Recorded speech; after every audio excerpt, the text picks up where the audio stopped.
where you live, what kind of lifestyle you lead. It's an acceptable risk if you want to be an astronaut. And to give you guys some idea, when an astronaut agrees to go into space, it comes with, Ken told you, he feels this duty to come talk to you. One of the other things that comes with that is you become a guinea pig for science. And one of the things that even though Ken is a retired astronaut, he will go back to Houston once a year for a full physical workup so people like Liz and company can study what happens to him as the years progress, because obviously cancer frequently shows up later in life for things that have happened earlier in your life. Great example, yes. Yes, please, in the blue and white. Like you said about your heart mass decreasing, will that increase chance of death? By your heart mass decreasing, does that increase your chance of death? I don't think so. Fortunately, your heart gets bigger once you get back to Earth. It's more likely, when I say your heart gets smaller, it's really the muscle wall within your heart getting a little less thick. Technically, I don't know if your heart actually shrinks, but it becomes less massive. It has less mass. I wouldn't say that's going to be a contributor to an early or more likelihood of death.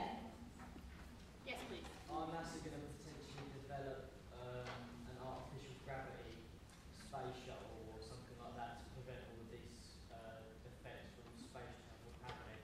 NASA have any plans to do artificial gravity on a spaceship to help prevent any of this?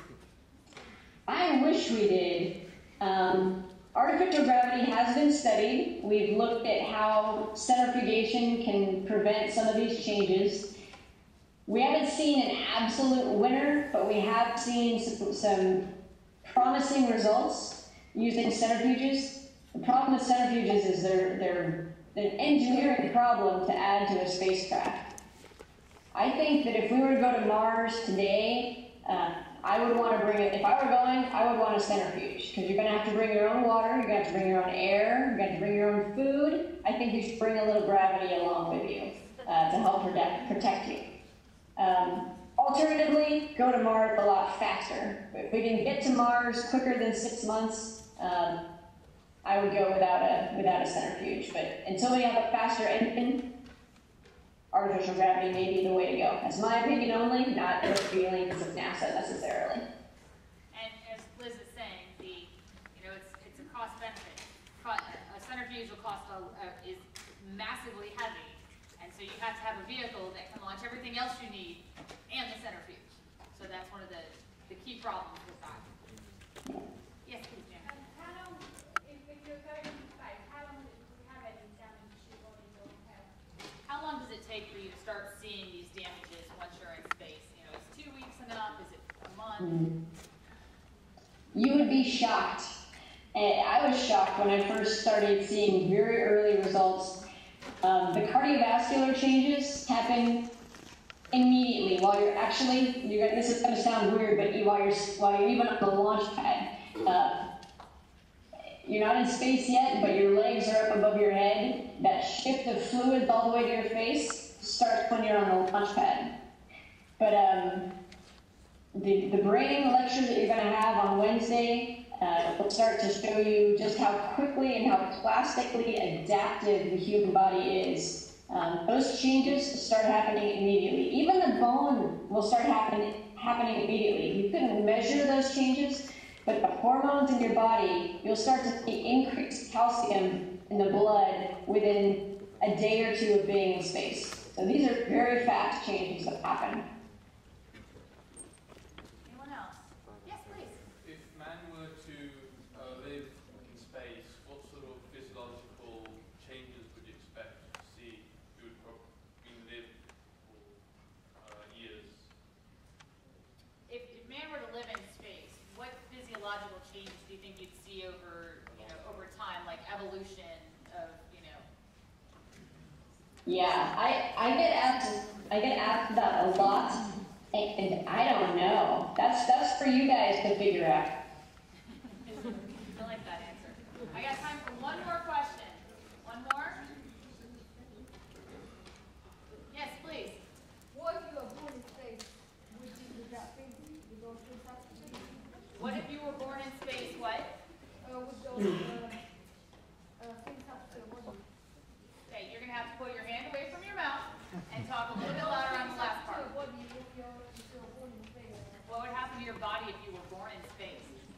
Okay, this is a very similar question. I bet that if we as a species lived in microgravity, we would start to see some evolutionary changes quickly. A baby conceived and born in space, probably it's not going to look that different, but after several generations, might. And we can do this with animals. We can test this out with animals first. These are questions we don't know the answers to. It's fun to imagine what might happen, and probably over the next few days of lectures that you guys are going to get, you might start to come up with some of your own ideas of what might happen. All right, I'll take one more. Oh, she wants to know about showers in space. Oh, I think you can answer that one. No, there are no showers in space. We tested out a shower in space in Skylab and found it did not work very well. So Ken's been there and done it, but the bottom line is you get a cloth wet, you wipe yourself off, you put soap on your cloth, you wipe yourself off, you get a clean cloth that's wet and you wipe yourself off. A lot of women will cut their hair strictly for the fact that you use the dry shampoo, so it's not like you ever really get your hair fully cleaned like you're probably used to. Most people who spend 6 months in space, they say one of the things they miss the most is a shower. I'd be missing that after a day. Right? Well, Liz, do you have any parting thoughts for us? Keep your minds open, try and learn as much as you can, and ask as many questions as you can while you're here. This is a unique opportunity, mission discovery, great learning opportunity. Thanks, Liz. And we were telling them to ask questions too, so you heard it from the other side of the planet too, to ask questions. Let's give Liz a big round of applause.